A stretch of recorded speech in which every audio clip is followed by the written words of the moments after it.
The chair now recognizes Representative Benny Abante for his interpellation. Thank you, Mr. Chair. I'd like to follow up the questions of Congressman Isidre to Ms. Crisette Laureta Chu. Ms. Crisette, will you be able to answer my question? Congressman, Mr. Chair, yes, sir. Okay. I don't know if Ms. Crisette actually wrote something about me. No, I don't remember doing that. I don't remember her saying things against me. Have you ever made a statement against me, Ms. Crisette, at one time? I'm not sure, sir, but I'm sure I've been hurt by some of the things that the Quadcom during the time of... Mr. Chair, you said you have been hurt. Yes, sir. Why are you hurt? Because, are you the ones being investigated? Why are you hurt? No, sir, because I'm a supporter, and I just want to be honest, sir. Mr. Chair, what I'm saying is this. You are not being investigated. I'd like to ask a question. Why are you hurt? Sir, Mr. Chair, I will just answer honestly. For example, if you are a supporter of a certain politician, as I'm sure your supporters in your district in Manila know, if somebody you love or support is attacked or investigated, it hurts you. But, sir, I'm just being honest because I don't remember that I said anything about you. I'm just saying that I'm sure that maybe there were. I'm not sure, sir. I'm sorry. I don't think I've said anything bad about Mr. Chair, you. I will not belabor anymore on what she said about me, no.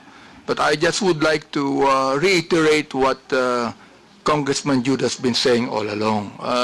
You said you're a journalist, right? Yes, sir. Okay, I'm not a journalist. Yes, sir. And you said a while ago that you write what you feel. Am I right? On my Facebook, sir, not on my job. Yeah, you said you write what you feel. Am I right? Yes, sir. Okay.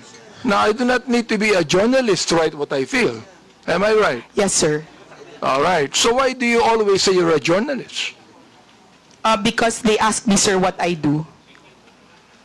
You were not asked about being a journalist. You said it, that you are a journalist. Now, sir, being a journalist, Mr. Chair, binanggit mo yung daw. Is that what you feel? Or are you trying to say now that that is what the masses feel?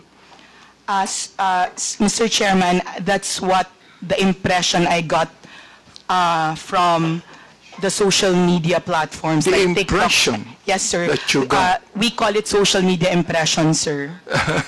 Well, I'm quite ignorant with the social media impression, Mr. Chair. But what I'm saying is this. You said that you write what you feel. Now, when you said daw, na maraming nag-resign na mga pulis, daw, all right? You were not writing what you feel. You were actually writing what you think the masses feel. Am I right? Sir, in the first part of the sentence, yes, sir. And then the second part of the post where I had my own opinion, it was what I felt, sir. So you believe that what you were writing, what you believe to be what the masses feel? Yes, sir. That's right, sir. All right. So you're not writing what you feel, actually. Yes, sir, as well, sir. Therefore, you were wrong in your first statement. Yes, sir. Okay, sir. Good. Very good. I'm so glad that you admitted that. All right. Now here it's... In light of the new information, sir, in light of the press release, sir. I do not need you to explain. I don't need you to explain, Mr. Chair. Yes, sir. Thank you. You admitted you're wrong, and that's it. Yes, sir. Thank you. All right. Now, I'd like to ask General Torre here. You answered a moment ago, General Torre, that when you speak of a mass resignation, there's none. There's none. Will you please explain further so that Ms. Crisette Chu will be able to understand that is not what the masses feel? Well, there's really nobody on record who filed their resignation, sir, just because of the Duterte arrest, sir. There's none on record right now, sir. Do you believe that, Ms. Joseph? Do you believe the statement of General Torre? Yes, sir, because he has the insider information. I believe him, sir. Would you now please write something about that? Even if you do not apologize, would you now please write Yes, something sir, about if you that, wish, that you sir. believe, now, just a moment, that you believe that with the statement of General Torre? Would you please write that? Yes, sir, I will write, sir, that according to the PNP, there were no mass resignations due to the Duterte arrest. Thank you, sir. And therefore, you were wrong. Yes or no? Yes, sir. Okay, thank you very much for admitting that again. All right, now, I would like to understand what you wrote also here, December 28, 2024. I have the copy here, and the picture, I was actually asking my colleagues here, who is this lady in that picture, and I was told that this is the daughter of the former president. Now, you said, yung anak ka ng presidente, kapatid ka ng VP, mayor at congressman, pero kailangan mo magbenta ng deodorant sa TikTok with matching actual application of deodorant sa kilikili mo because sayang ang pera para may pambili ka ng luho. Samantalang ang anak ng mga congressman lang na kung sino-sino nag-aaral abroad sa Europe at Switzerland at walang alam sa buhay, akala hardworking lang ang kanilang mga magulang. I would like to understand this. I would like to understand what you feel about this. Now you tell us right here in this committee, anong ibig sabihin nitong impression na ito?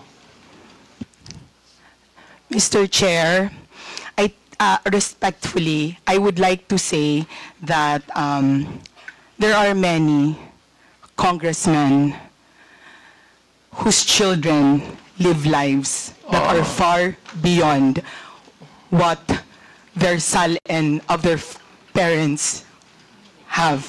Well, Mr. Chair, to inform Ms. Crisette that I have 3 children, and they never went to Switzerland to study. Yes, sir. Not you. Okay. It's not you, sir. All right, not me. Yes, so sir, not therefore, you. who are you referring to? Sir, I would not... You give us names. Who are you referring to? You made a statement that there are a lot of congressmen. Therefore, you tell us now, who are you referring to? Sir, Mr. Chair, respectfully, my counsel does not want me to mention. Your counsel is wrong. You made a statement, samantalang ang anak ng mga congressman. You made that statement, maraming congressman. So I'm asking you right now, sino-sinong congressman yun na may mga anak na nag-aral sa Europe at Switzerland na walang alam sa buhay? Yun ang ibig sabihin nun. Yun ang impression mo, di ba? All right, you tell us now. Because that is not only an impression, Mr. Chair. She is telling us something that she believed to be true. Your Honor, as counsel for resource person Mr. Chair, issue, does the council have the right to speak in this committee? The council should wait for the chair to recognize you. Representative Bante first. Right, I'd like to find out.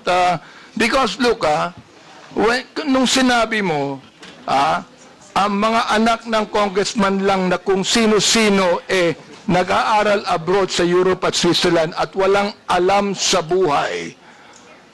That is not only writing what you feel. It is writing what you know. That's your conclusion. Therefore, I would like to find out, sino ang tinutukoy mong congressman dito? Ipangalan mo na. Oh, palagay ko walang congressman. Matatakot dito. Meron bang mali, Mr. Chair? Is there anything wrong? with any congressman who can afford to let his children study in Europe and Switzerland? Is there anything wrong with that, Mr. Chair? Let me ask you, yes or no, is there anything wrong with that? Ms. Crisette, kindly answer the question. Mr. Chair, Mr. Chair, may I be allowed Would you allow the council? I will allow counsel to speak first after she answers. After she answers. Okay, Your Ms. Crisette, Honor, please answer the question. Your Honor, to facilitate the expectation of the Honorable Congressman, may I be allowed to give 1 minute just to confer with my client, Your Honor? Attorney Bello, tapusin muna natin yung question to Crisette. Pag na answer niya na satisfactorily, then we can proceed with your manifestation. Ms. Crisette, please answer the question. yes, sir. Your Honor, Mr. Chair. my request is Ms. that Mr. Chair, Sec. Your Bello, Honor. wait until you are recognized. Crisette Wait. Chu is being recognized as of now. We have rules to follow in this. Ms. Crisette, kindly answer the question. Sir, Your Honor, just reconsideration, Your Honor. My request, Your Honor, is that before my client will answer, may I be allowed 1 minute to confer Mr. with Chair. Your Honor, to Mr. Chair. clarify Hold on. with the Are you permission of the referring to Honorable a Congressman. legal advice? Would you like to confer with your client? Yes, Your Honor. Okay, you just- confer with your client first. Yes, Your Honor. We have a 1 minute suspension. Thank you, Mr. Chair. Again, I'd like to reiterate the question. Your Honor, thank I you just very much. asked Ms. Chu if there's anything wrong with any congressman who can afford to send his children to Europe and Switzerland. Is there anything wrong with that, Mr. Chair? The only answer is yes or no. Yun lang po.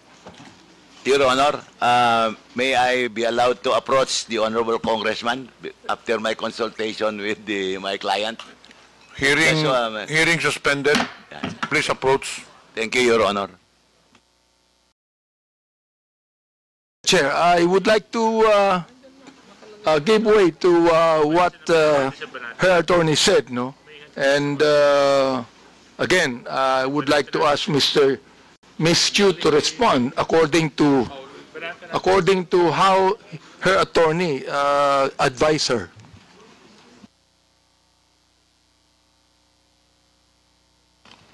Ms. Crisette is recognized. Mr. Chair. Sorry, sir, I did not hear your question. My counsel was speaking with me. Could you kindly... Representative Abante, do you have any question? Yeah, I asked you a question a moment ago, and your lawyer conferred with you. So I agreed with what your lawyer said, and your lawyer said that it's just a matter of oversight, and you're willing to apologize. So please do it now. Yes, sir, my lawyer and I talked, and my case is a matter of oversight. And I apologize, sir. Thank you, Mr. Chair. I'd like to manifest as the third time that Ms. Crisette apologized to this committee. Let me continue on. Tito Romy, sinend ko po. On December 28, 2024, Ms. Crisette, Yes, sir. you said in Tagalog, ang tanga ng gobyernong to, not just as leaders, but as human beings. Is that what you feel?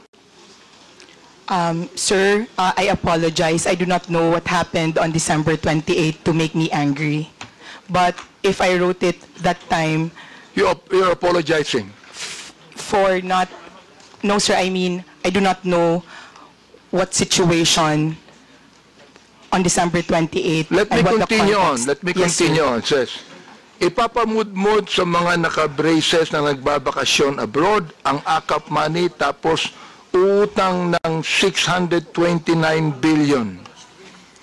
Yung budget ng ayuda this year na pinibigay kung kani-kanino na nag-mall tour pa yung mga tanga na 500 billion uutangin ulit kasi nag-deficit daw.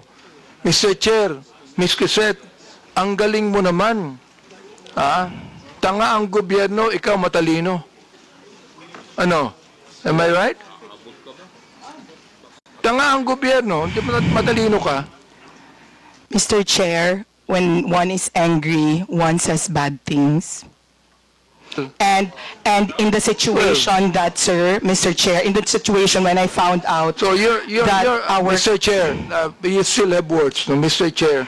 Ibig sabihin, that you are actually telling your anger to your followers, your anger. Saan mo nakuha yung anger na yan? I mean, do you have the facts? Do you have the information? Do you have the documents? Mr. Chair? Sir, nasa news po na uutang tayo this year and last year. Sir, sir, please, Mr. Chair, kaya ako nagalit kasi may nakita akong nakaakap na nakabrace tapos sir, I am not laying it on the congressman. I am laying it on the person who gave that person 5,000 despite na, sir, kasi taxpayer kami. Masakit, sir, na makikita namin na... Ms. Crisette, may I ask you the question, how much taxes did you pay? And I will tell you how much tax I paid. Sir... Ang katwiran mo, you're a taxpayer. Bakit? Anong palagay mo sa akin, di taxpayer? Sir, hindi naman po kayo yung sinasabihan ko ng tanga, Mr. Chair. Kaya tinatanong It was the kita, Mr. process Chair. of distributing the Chair, up. tinatanong kita kung saan mo kinuha ito. Sa news mo lang pala kinuha eh. Wala kang documents. You cannot even tell me if you're telling facts or truth. Sir, nasa news po kasi na mag-uutang tayo. My goodness, ibig mo sabihin, you're going to base your statement, tanga ang gobyerno, sa news na nabasa mo, Mr. Chair, and then you're telling me you're a journalist, and you're telling me that you're speaking the truth? Mr. Chair, respectfully po, those are my feelings.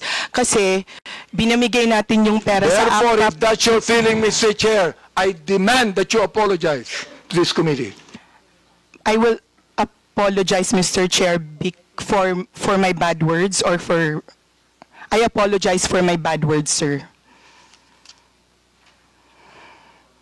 I apologize for saying the word tanga in my post. Maraming salamat, Mr. Chair, for admitting that, no? Siguro naman, makikita mo naman ang gobyerno, sasabihin mo mga tanga kami, siguro, pinapalagay mo, alam mo sa akin, Mr. Chair, ang pinapalagay ni Ms. Crisette, yung audience niya, mga tanga eh. Yun ang pinapalagay mo. Hindi ang gobyerno.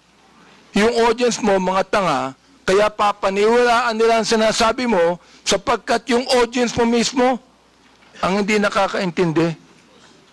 That is fake news, Mr. Chair, and that is what we're investigating right now. You see? I hope that you understand that, Mr. Chair. Ms. Crisette, do you understand what I'm trying to say? Ikaw, nandito sa akin yung mga sinabi mo tungkol sa amin, ha? Hindi ako sumagot dyan, eh. Hindi ko na kinakailangan pang i-belabor yan.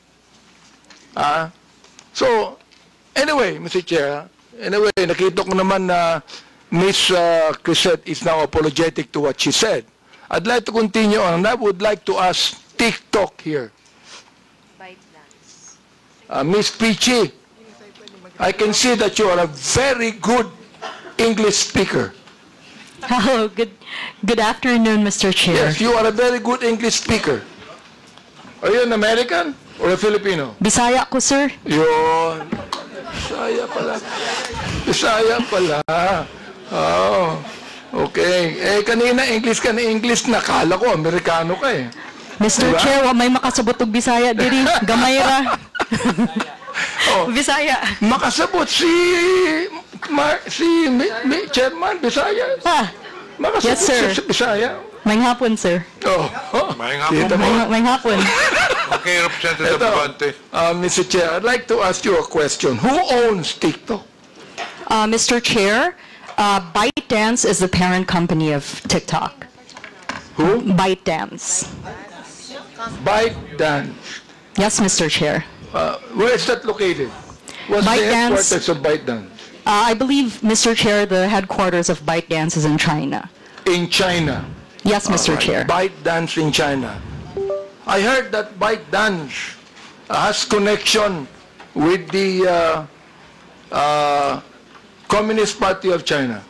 Mr. Chair, no, that's not true, respectfully. So you have that information, it's not true. Mr. Well, I Chair, have some that's correct. information, It's it's not true. true.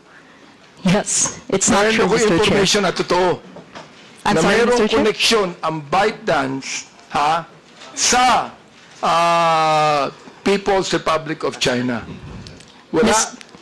No, Mr. Chair. The Chinese government Miss is... Pichi, Mr. Chair, no company in China can exist without any connection with the People's Republic of China. Communist Party of China. No company in China would ever exist without any connection with the Communist Party in China, Mr. Chair. Do you believe that? Mr. Chair, I'm happy to explain the ownership structure of ByteDance. 60% of ByteDance is owned by global investors, including General Atlantic, Susquehanna, and also SoftBank. Okay. The other 20%, Mr. Chair, is owned by ByteDance employees around the world, including in Southeast Asia. And another 20% is owned by the founder of ByteDance, who is a private citizen Mr. who I Chair, believe lives in Singapore now. Sorry, Mr. Chair. Mr. Chair, you have syllables, no? Mr. Chair, I don't actually care who owns it or who are the shareholders to it. What I'm just telling you is that if that is a Chinese company, headquarters in China, no company in China could ever exist without any connection with the Communist Party in China. That is what I'm saying, and I'm not asking a question to you. Now, let me ask you a question now. Who is the Filipino counterpart that owns TikTok? Mr. Chair, there's no Filipino counterpart. No Filipino counterpart. Therefore, Mr. Chair.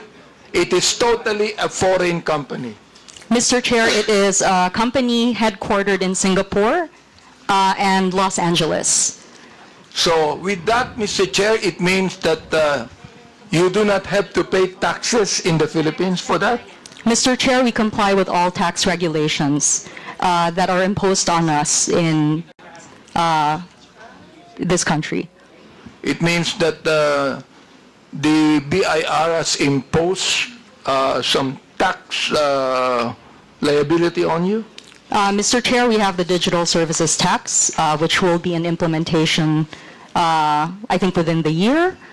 I'm not quite sure, but we have the digital services tax. Can you Mr. Chair. give us a document stating that fact, Mr. Chair?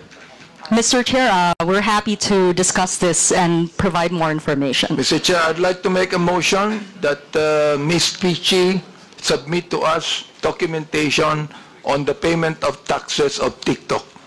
Any second? Second, Mr. Chair. There's a motion. Motion is approved. Ms. Pichi, Mr. Chair, do TikTok allow gutter language?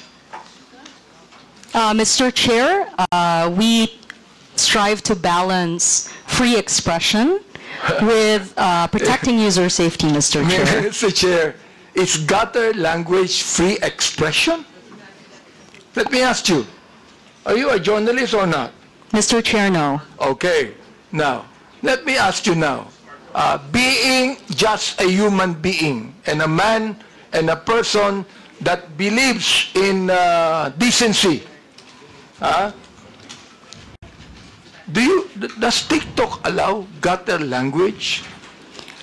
Mr. Chair, Yes or no? Mr. Chair, we allow various expressions on the platform, but we do restrict profanity for You restrict underage, profanity. yes, for underage users. And sir. what do you do when you restrict profanity? Mr. It Chair. is not allowed on the For You feed, Well, Mr. Chair. here is an example of profanity right there. Hindi ko nga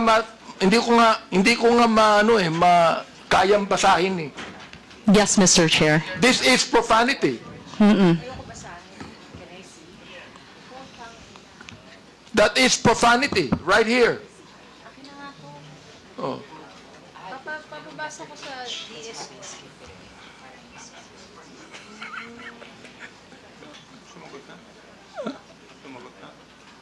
Di ba?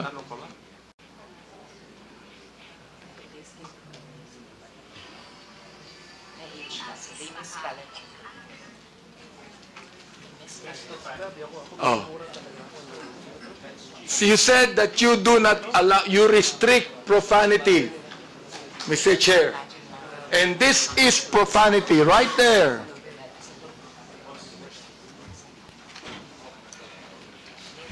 Understand, Mr. Chair. We do not allow hateful expression, if I may, Mr. Chair. We don't allow hate speech. Well, you should put this out then. Yes, Because Mr. Chair. you can be accountable to this.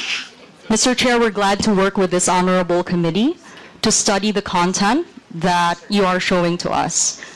All right? And I have also here some, not just profanity, but pornography. Dance, people who do not have bra, who only wear skimpy clothes, dancing in TikTok. Do you allow that? Mr. Chair, we do not allow pornography on the platform. Now, do you consider a woman without any bra at all, you could be able to, it's now, tinatawag natin na wala nang naiwan sa imahinasyon. Eka nga, ano? Oo. Yung bang mga babae na nagsasayaw dito at naka-bikini o meron dito hindi ko na makita eh. You said you don't allow that. Here, for example, this one here. Ayan. Oh. Nakikita yung breast niya. You don't allow that. That's pornography, am I right? Mr. Chair, we're happy to once again work with this honorable committee to study the content that you're presenting to us Well, I'm so glad. so that Mr. we can Chair. coordinate. I'm so glad. Oh, ha? Kasi alam nyo, hindi ako sanay sa TikTok eh. Ngayon ko lang talaga tiningnan to maigi eh. Ha? Hindi. Ayan, tulad yan. What do you call it? Is that not pornography right there? Hindi naman, sexy lang eh. Sexy lang? Sexy lang. Sexy lang. Ha? Hindi. There's nothing left in the imagination dito eh. Meron naman. Wala na. Once you like a certain Yes. mugawa siya. Pero I'd like to ask my colleagues if they're agreeing with me or they're agreeing with TikTok.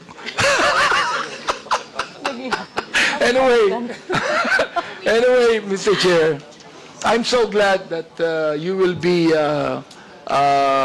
working with us on that, no? But we would like to please now tell TikTok, I think that they would be more decent in what they're trying to portray, no? understand, Mr. Chair. Thank you very Maraming much. salamat. Boses, no? Oo. Hindi, galing mag-English eh. Bisaya ko, sir. Bisaya pa. Okay. Now, another thing is this. I'd like to ask questions to MJ Kiambao, Miss Mary Jane Kiambao Reyes. Yes, sir. Yes, You Your made Honor. a statement when you were giving your statement that you base your your blog on the truth, no? And that you are actually not biased. You are not pro-Duterte, you are not pro-Marcos. You said that, am I right? Your Honor, yes, sir. Although I also said in that same statement that yes, I can be biased, but I don't go below the belt. But as far as being pro or anti-Marcos and Duterte, I always try to remain objective. Ms. Reyes, Yes, sir. I am Yes, the Your Honor. chairman of the Committee on Human Rights. Yes, Your Honor.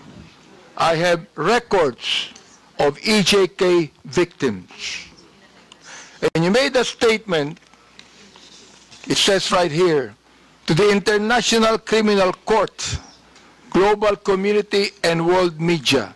Is this not a pro-Duterte statement? Can you please, sir, complete the whole No, not yet. report? I'm going to complete this. I'm just referring to the first statement, to the International Criminal Court, global community and world media.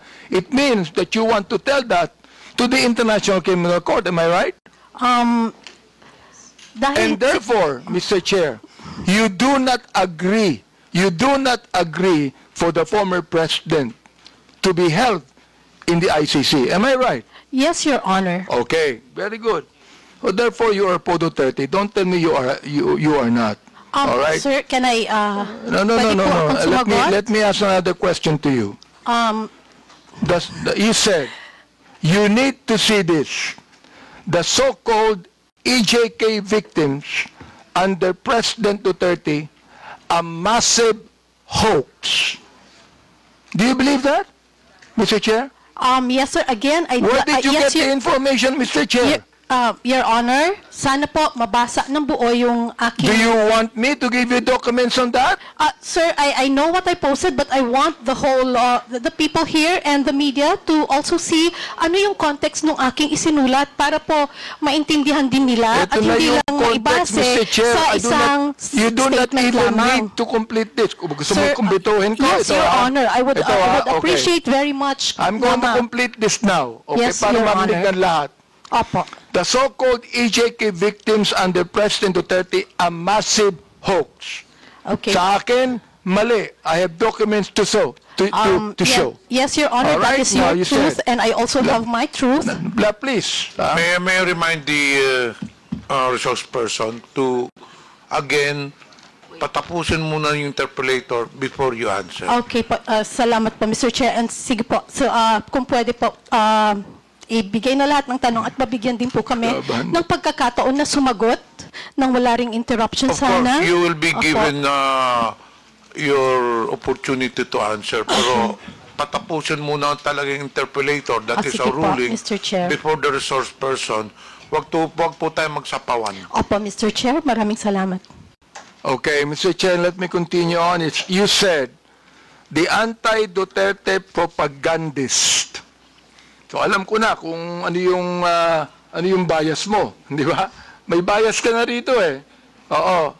Okay, likely funded by drug cartels, terrorists, corrupt politicians, greedy oligarchs, and narco-politicians are desperately trying to manipulate the global narrative.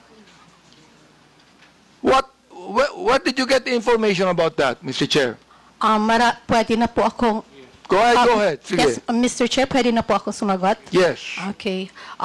Doon po sa mga nauna niyo pong tanong, kung saan, ang sabi ko nga po ay hoax. Ang pinagbabasehan ko po doon ay yung mga naglalabasan ngayon na panibagong impormasyon, kita naman po ito sa social media, ano po, kung saan yung mga napabilang na EJK, yung mga nagpakita ng picture ng mga anak nila na namatay daw sa EJK, actually ay hindi po connected sa EJK. At yung iba po ay buhay na buhay naman po. That's why, ang sabi ko nga ay hoax dahil yung mga pinakita ng mga nagrarally at pinapakita nila na namatay sa EJK ay hindi naman po patay. Mr. Chair, nag-a-attend ba kayo ng Quadcom hearing?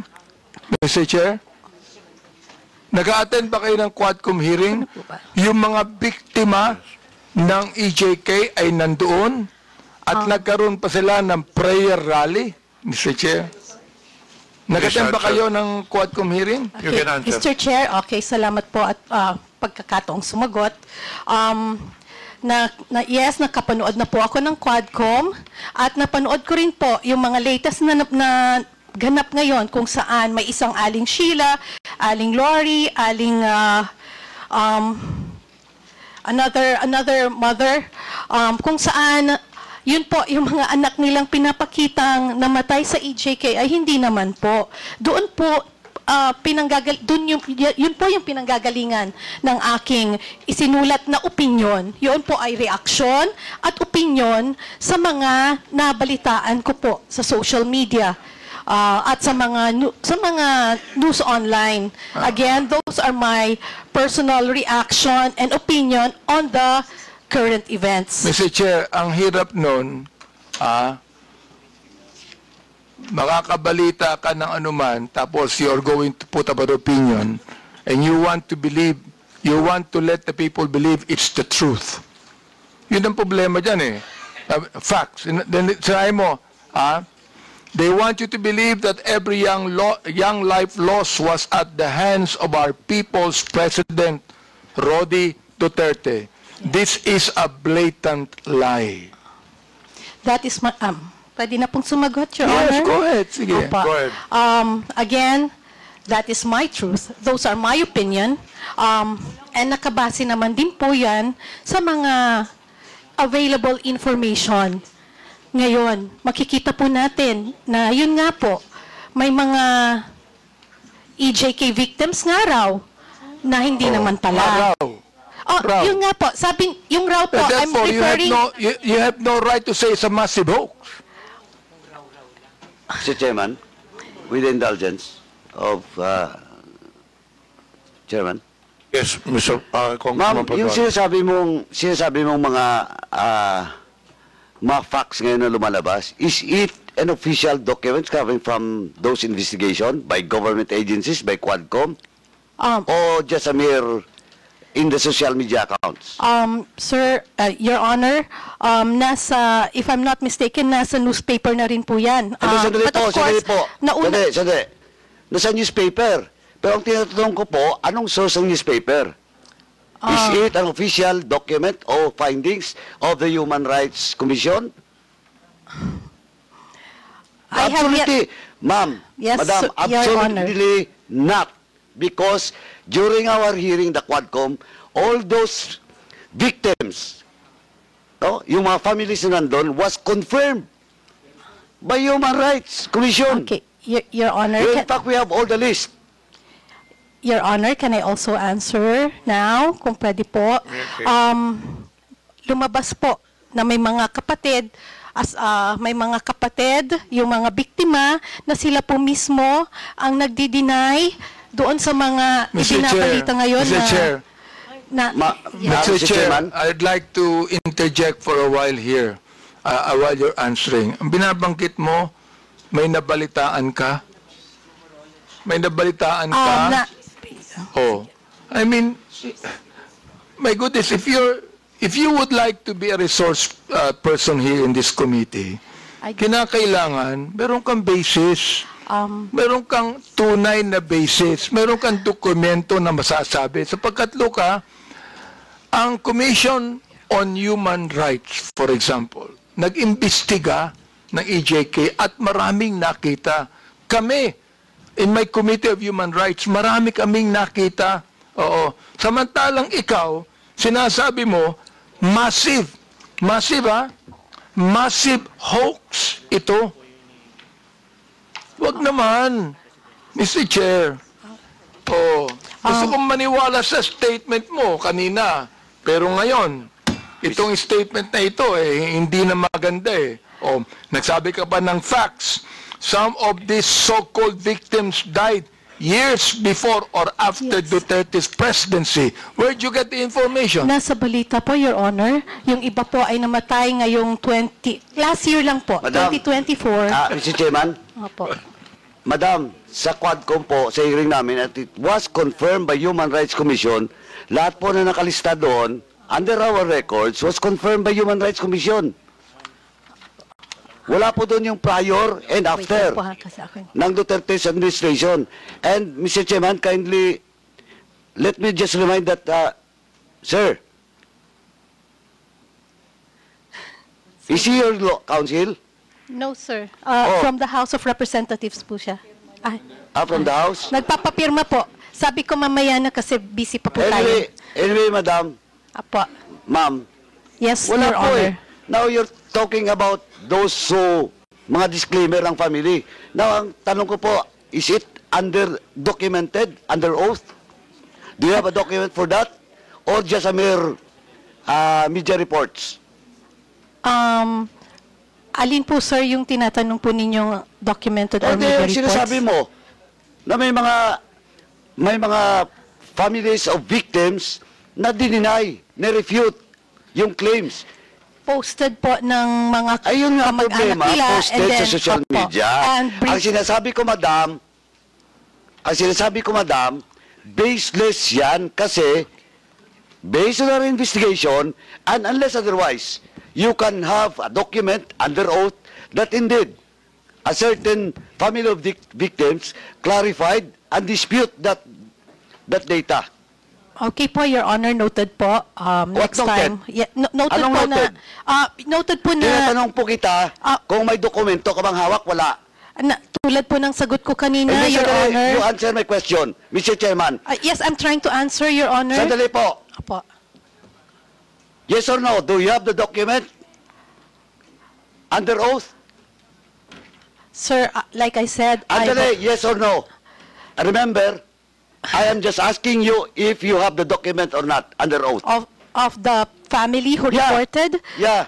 None, sir. Oh, none. It's on the, like I said, it's a... So none. You don't have. Okay, sir. Next time po, What's next time? Next time po, bago po tayo magsulat ng mga ganon, kailangan kumuha po muna tayo ng mga dokumento under oath. At hindi tayo basta magbabase sa sinasabi ng mainstream media. Okay. Mr. Chair, Thank you. let me continue on the Representative statement Abante. he said. Yes. Sinabi niya, facts to nakalagay, facts. Many are completely unrelated to drugs or EJKs. Some of them are still very much alive. You said you do not have any documents on that. Now look, Miss MJ na lang po. Para hindi po Miss MJ, po. you are accountable to the victims and you are accountable to us in the Quadcom. Pinasinungalingan mo kami. Pinasinungalingan mo ang mga victims. Now look, if you do not apologize right now, you listen. Yes, Your Honor. If you do not apologize, I am going to make a motion to hold you in contempt. I apologize, sir. And tulad nga po ng sabi ko kanita, sa susunod po ay maghahanap na lang po muna tayo ng mga under oath. At Okay hindi to, po tayo magre-rely sa mga balita ng news. Salamat po. Okay po. Kaya Maliwanag fake news. Yun ang ibig sabihin, non-fake news. Ito, tutuloy ko Salamat din po, Your Honor. Ito sinabi nyo, ikaw, binanggit mo na ito and this is something that you should apologize also. Anong sabi mo? Do not let these criminal forces twist reality to turn a strong, decisive leader into a monster. Now let me ask you, who are these criminal forces? Miss MJ, please answer. Okay. I have this, kasi tulad ng sabi ko, ito po ay mga reaction at opinion ko lamang. Well, therefore you apologize because this is not po, true. Sir. Okay, sir. I apologize. Okay, Mr. Chair, this is the second time that Miss MJ has apologized. I hope that next time, kayong mga vloggers, wag kayong magbibigay ng opinion lang, impression ninyo. Ibigay nyo yung katotohanan, may dokumento kayo. Sapagkat meron kaming documents to show Naiinsulto ko, I am insulted with your statement. being the chairman of the Committee on Human Rights and one that's investigating, I am actually insulted with your statement. Again, my apologies, sir, and noted po sa mga suggestions po ninyo. At gusto ko lang din pong sabihin na yung pong post has nothing to do with you. Hindi po, it has nothing to do with, pasensya na po. Well, Mr. Chair, maraming salamat, no? Yung binabanggit mong nothing to do with me, pero yung tinawag mong criminal forces, kasama kami dun eh. Ikaw naman, mag-isip naman kayo. Ang hirap nito, Mr. Chair, itong mga vloggers na iba, ito ang mga tanga eh. Tatanga-tanga ang gobyerno. Mag-isip kayo. Hindi lang sumusulat kayo kung anong gusto nyo isulat dyan. You're telling us, yung criminal forces, gusto kong sabihin ngayon, Mr. Chair, publicly, ikaw ang tanga. Okay, Your Honor, pero... Mr. Chairman. Mr. Chairman. Representative Ponduano. Mr. Chairman, just a matter of protocol. May I move to strike out the statement of the Chairman Abante Second. addressed to MJ? Second, Miss MJ. Mr. Chair. Thank you, Mr. Chairman. Any objection? There being none, the uttered words is stricken off. Any further questions? I rest, Mr. Chair, and thank you so much. I'm not angry at you, Miss MJ. We're just ferreting the truth here. Ano? Okay, Your Honor. Pero again, hindi ko pa alam kung saan niyo po nakukuha yung idea niyo na kayo yung criminal forces. Hindi po. Anyway, again, Ikaw ang Mr. Chair. Okay po, sir. Ikaw ang My sumulat apologies. Yes. Okay. My Sinulat apologies, mo sir. yun eh. Okay po. Tanga po ako, sir. My goodness. Okay, we now proceed to the next interpolator. May